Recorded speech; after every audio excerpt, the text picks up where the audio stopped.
Hello all. तो हम लोग अभी क्या डिस्कस करने वाले हैं, हम लोग देखने वाले हैं कि जितना भी ऑनलाइन डेटा आया हुआ है RRB JE civil engineering for CBT 2 exam shift 1 वालों का, उसके लिए हम लोग स्पेशली आरआरबी बैंगलोर के लिए वीडियो देख रहे हैं। इसमें हम लोग क्या डिस्कस करेंगे कि दो जगह एक्चुअली डेटा आ चुका है। रैंक गुरुजी का एक डेटा है और एक रैंक मित्रा का डेटा है।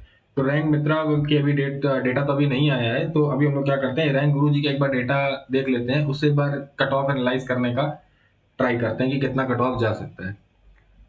तो अगर मैं बात करता हूँ, ये मैंने क्या किया हुआ है, जो वहां से मुझे डेटा मिला हुआ था तो उसको मैंने सिविल के लिए यहाँ से क्या कर रखा है, उसको शॉर्ट कर रखा है।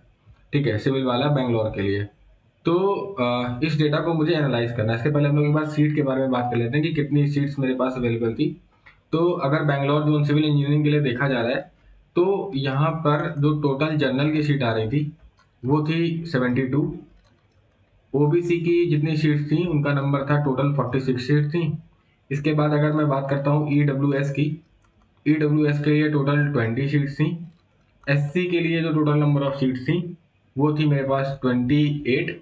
और एसटी वालों के लिए जो टोटल नंबर ऑफ सीट्स थी वो थी 16। ओके, इसमें मैंने डीएमएस को इंक्लूड नहीं किया है, इसमें मैंने डीएमएस को इंक्लूड नहीं किया है। तो इसी के बेसिस पे हम लोग क्या देखेंगे कि कितनी रैंक जा सकती है।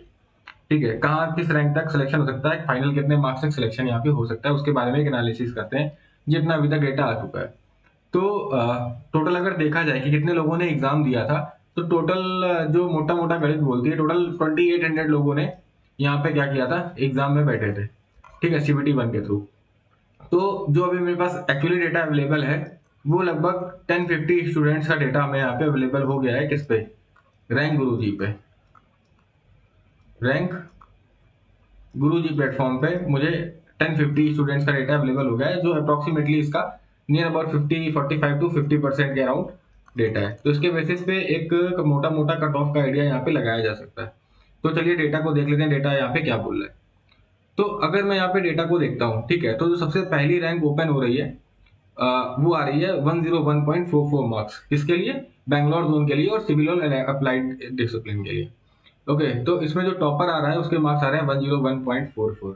तो हम लोग अभी यहाँ करने क्या वाले हैं, हम लोग यहाँ पे ये करते हैं कि जैसे कि अभी पूरा डेटा अवेलेबल नहीं है, ठीक है, तो जैसे इनकी जो टोटल सीट्स हैं वो अभी है 72। तो मेरा आइडिया क्या है कि मैं इस डेटा के बेस पे ये करता हूँ कि इसको 2/3 से मल्टीप्लाई करता हूँ। ये एज्यूम करके चलूंगा कि जितनी नंबर ऑफ सीट्स हैं उसका 2/3 लोग ही है इस टोटल नंबर ऑफ सीट्स में। क्योंकि अभी क्या है, अभी क्योंकि बहुत सारे स्टूडेंट ने इसको नहीं देखा है, लगभग 50% स्टूडेंट ने नहीं देखा है।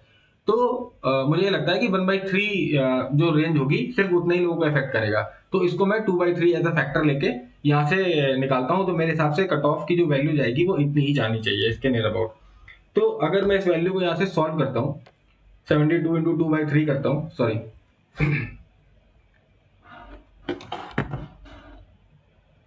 सॉरी सॉरी तो अगर इसकी वैल्यू यहाँ से मैं निकालता हूँ 72 इंटू 2/3 यहाँ से करता हूँ, तो ये वैल्यू निकल के आती है कितनी?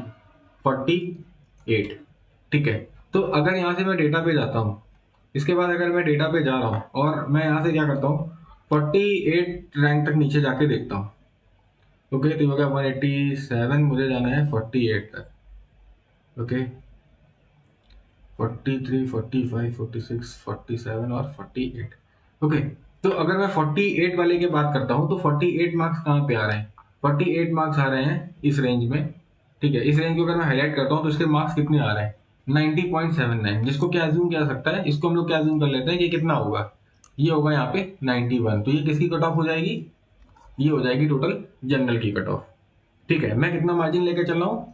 2/3 का मार्जिन लेके चल रहा हूँ, क्योंकि कुछ लोग ऐसे हैं जिन्होंने अभी तक इस डेटा को नहीं देखा है। ठीक है, तो जिनके भी मार्क्स 91 के ऊपर हैं उनका किसमें सिलेक्शन होता है? एज अ जनरल यहाँ पे सिलेक्शन हो सकता है। ठीक है, इसमें क्या इंक्लूड होंगे? अनरिजर्व भी इंक्लूडेड है, ओबीसी भी इंक्लूडेड है, एससी भी इंक्लूडेड है और एसटी भी इंक्लूडेड है। ओके, तो इसमें सारे लोग इंक्लूडेड है। ठीक है, तो इसके लिए मैंने क्या किया है, जो शुरू के कितने स्टूडेंट थे यहाँ से 48, एक बार आपको दिखा देता हूँ। जो मैंने टोटल सीट्स का 2/3 किया था, तो यहाँ से कितना आता है? 48 निकल के आया था। तो अगर आप यहाँ पे काउंट की वैल्यू चेक करोगे तो काउंट की वैल्यू यहाँ बॉटम पे कितनी लिख के आ रही है? 48 लिख के आ रही है। ठीक है, तो लगभग लगभग अगर कुछ नए लोग भी ऐड होते हैं तो इस मार्जिन को लेने के बाद जो कट ऑफ बन रहा है वो बन रहा है 91। किसके लिए? जनरल की कट ऑफ के लिए।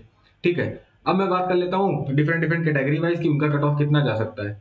तो अगर मैं क्या करता हूँ, इसको सबसे पहले मैं जनरल के बारे में तो हमने डिस्कस कर लिया। नेक्स्ट डिस्कशन कर लेते हैं हम लोग ओबीसी से रिलेटेड कि अगर ओबीसी के बारे में देखा जाए तो ओबीसी का किस रेंज तक सिलेक्शन हो सकता है। ठीक है, तो अभी इस डेटा को मैंने यहाँ पे शॉर्ट कर दिया है ओबीसी के लिए।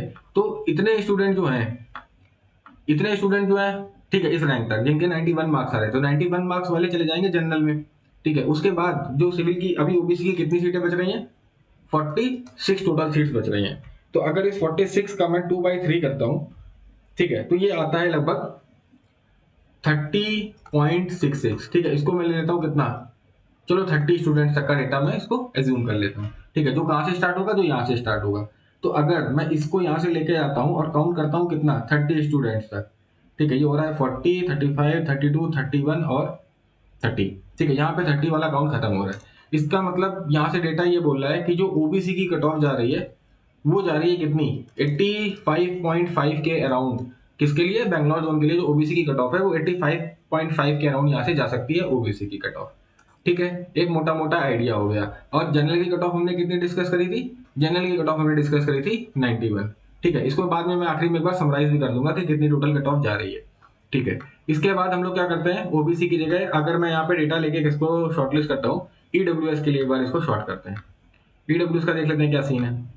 ठीक है, तो अगर ईडब्ल्यूएस के लिए यहाँ पे बात कर रहा हूँ, तो मैंने क्या बात की थी कि 91 तक, ठीक है, 91 तक जिसके इतने मार्क्स आ रहे हैं, ये तो जनरल से सिलेक्ट हो जाएंगे। शुरू के कितने कैंडिडेट, ऊपर के ये 4-5 कैंडिडेट ये सिलेक्ट हो गए तुम्हारे जनरल से।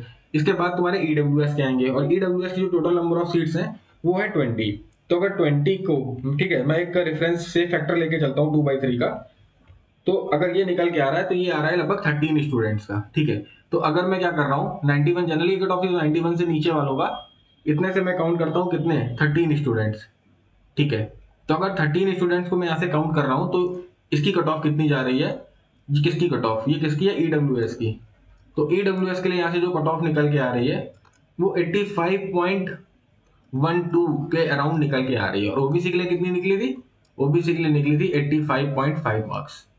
ओके, ये तुम्हारा सारा रॉ स्कोर पे बात हो रहा है। ठीक है, एक फैक्टर को जब हम लोग लेके चल रहे हैं कितना, 2/3 लेके चल रहे हैं, क्योंकि 1/3 लोग ऐसे होंगे जिन्होंने अभी तक इस डेटा में एंट्री नहीं करी है। ठीक है, तो उनका हम लोग एक सेफ्टी मार्जिन लेके यहाँ से चल रहे हैं। ठीक है, तो ईडब्ल्यूएस के बाद अगर हम लोग बात करते हैं किसकी, अगले ब्रांच की बात देख लेते हैं, एससी के बारे में देख लेते हैं। तो अगर एससी के बारे में हम देखते हैं तो एससी का क्या सीन है। ठीक है, एससी का ये सीन है। तो एससी में 91 मार्क्स के ऊपर सिर्फ 2 स्टूडेंट आ रहे हैं, तो इन दोनों का सिलेक्शन किसमें हो सकता है, एज अ जनरल सिलेक्शन हो सकता है। और इसके बाद जो एससी की टोटल सीट्स थी वो थी 28। तो अगर 28 का 2/3 हम लोग यहाँ से निकालते हैं तो कितना आ रहा है, 2/3 ये आ रहा है लगभग 18 स्टूडेंट्स। तो हम लोग यहाँ से 18 स्टूडेंट्स के पास अगर जा रहे हैं 6, 17, 18, ओके, तो जो यहाँ से एससी की कट ऑफ निकल के आ रही है ये नियर अबाउट 80 मार्क्स के अराउंड निकल के आ रही है। ठीक है, अब जो अपने पास लास्ट कैटेगरी बच रही है एसटी की, उसको एक बार देख लेते हैं कि एसटी का कट ऑफ यहाँ से कितना जा सकता है। ठीक है, तो एसटी में 91 का सिर्फ एक ही स्टूडेंट है, तो ये तो एज ए जनरल सेलेक्ट हो सकता है। इसके बाद वाले जो स्टूडेंट यहाँ से सेलेक्ट हो रहे हैं उसके लिए हम लोग काउंट कर लेते हैं कितने स्टूडेंट है।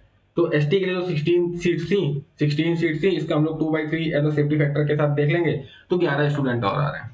तो अगर मैं यहाँ से 11 स्टूडेंट को क्रॉस करता हूँ, तो ये जो यहाँ से जो एसटी की जो कॉस्ट, एससी की जो निकल के आ रही है, ये कितनी निकल के आ रही है एसटी की, एसटी की निकल के आ रही है तुम्हारी 81 मार्क्स। ठीक है, एससी और एसटी की लगभग, एससी और एसटी की लगभग 80 और 81 नंबर की यहाँ से जो है फाइनल सिलेक्शन में कट ऑफ मार्क्स निकल के आ रहे हैं।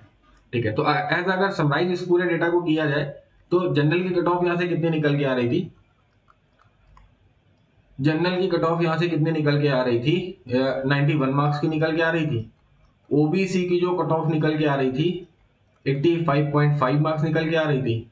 ईडब्ल्यूएस के लिए जो कट ऑफ आ रही थी वो तुम्हारी 85.12 के अराउंड आ रही थी। एससी के लिए जो कट ऑफ आ रही है वो आ रही है 80 मार्क्स की, और एसटी के लिए जो आ रही है, एसटी शेड्यूल ट्राइब के लिए, ये भी नियर अबाउट 80 to 81 के अराउंड आ रही है। इस डेटा को देखते हुए और एक सेफ्टी फैक्टर को ध्यान में रखते हुए इतनी कट ऑफ यहाँ से निकल के आ रही है। ठीक है, तो अगर आप इस जोन के ऊपर आपका रैंक आ रहा है तो आप कहीं ना कहीं मुझे सेफ दिखाई दे रहे हैं। यही मैं इस वीडियो के माध्यम से आपको बताना चाहते थे। ओके, और अगर आपको ऐसे ही किसी और जोन के बारे में एनालिसिस चाहिए तो आप नीचे कमेंट सेक्शन में बताइए, जिसके लिए भी आप बोलेंगे मैं उसकी एनालिसिस करके आपको प्रोवाइड कर दूंगा। Thank you.